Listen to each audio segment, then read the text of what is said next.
Torrential rains in the northern region left some parts flooded, with scores of people trapped in their homes for hours. Personnel of the National Disaster Management Organization and the Ghana National Fire Service had to rescue some of them. The downpour lasted about 3 hours, triggering fears of residents their situation could be aggravated if Burkinabe authorities go ahead with their planned spillage of the Bagri Dam. My colleague Martina Bugri, who was also affected by this, has more in this report.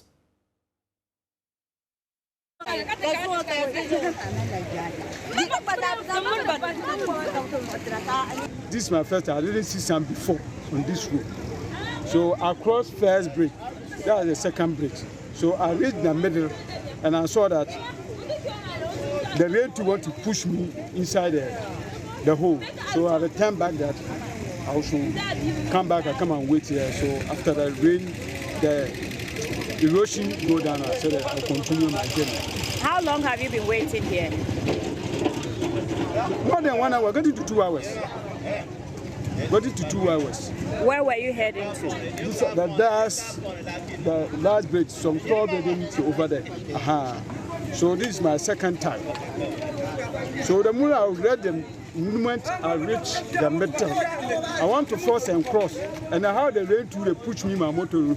So I decided if I didn't turn my back, me pass my motor will go off. We're compelled to invite fire service together with NADMO to come and help us save life. And indeed, they have done it.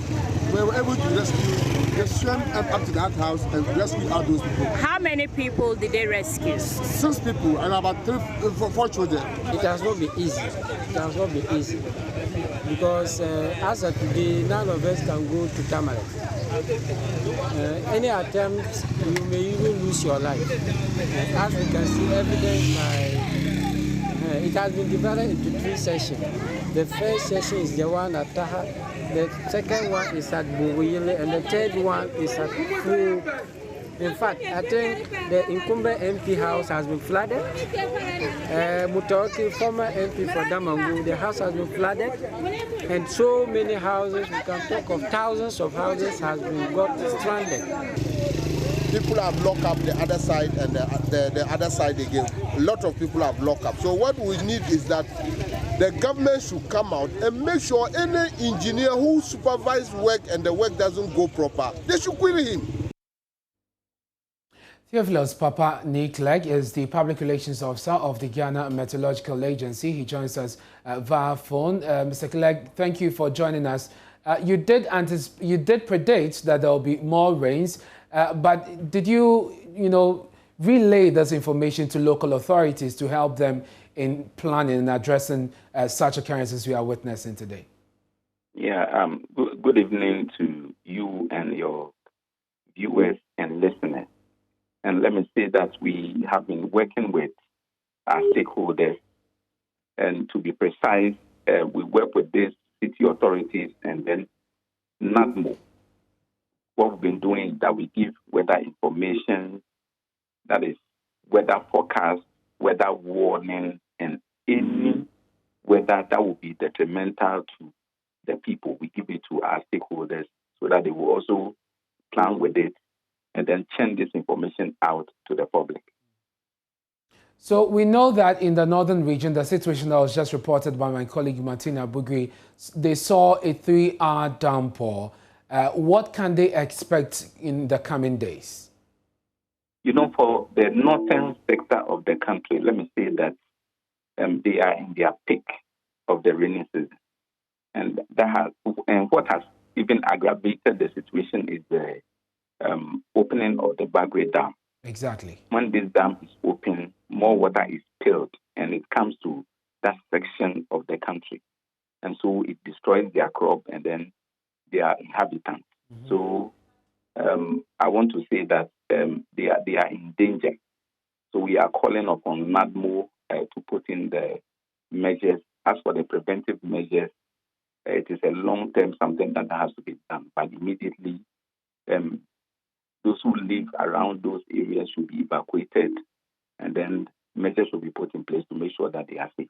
Yes, Mr. Glegg, if you could just help us with details of your forecast for the coming days and how long this will last in terms of the season, so that then perhaps NADMO and viewers who are watching us can also plan in that direction? Okay, let me say that for the southern sector of the country, we are privileged. I wouldn't even use the word privilege because some farmers have been deprived of the rains. You could realize that the rains were not favorable for the East Coast and then the West Coast. And for the East Coast, I'm referring to Aflao, Sugar, Copper, Kita, and this environment stretching down to Tema, Accra, Sopon, Takrabe, Cape Coast, Hafasini, and this environment. The rain wasn't favorable. But the middle portions of the country, Kumasi, Obuasi, Tesimantin, Tampo, and this environment, and then the northern sector of the country has benefited. Okay. So for now, if it had not been for the Bagre Dam, for the northern portions of the country, they'll be experiencing not too heavy rains. Okay. But for the Bagre Dam, they are in danger. That is why I'm calling for help for those areas, that is the northern portions of the country. Very well. But for our projection, hello? Yes, just wrap up on that for us. Okay. For our projection, because the southern portions of the country didn't do too well, and this has been an experience for the past 3 years, we are envisaging that for the minor season, it will do better than the major season. Okay. So the rains are going to come down in this southern sector. But for the northern portions of the country, the rain will be seasonal. But had it not been for the Bagre Dam, they wouldn't have been in any danger. Thank you so much. That's Theophilus Papa Nikolak, who is the Public Relations Officer for the Ghana Meteorological Agency.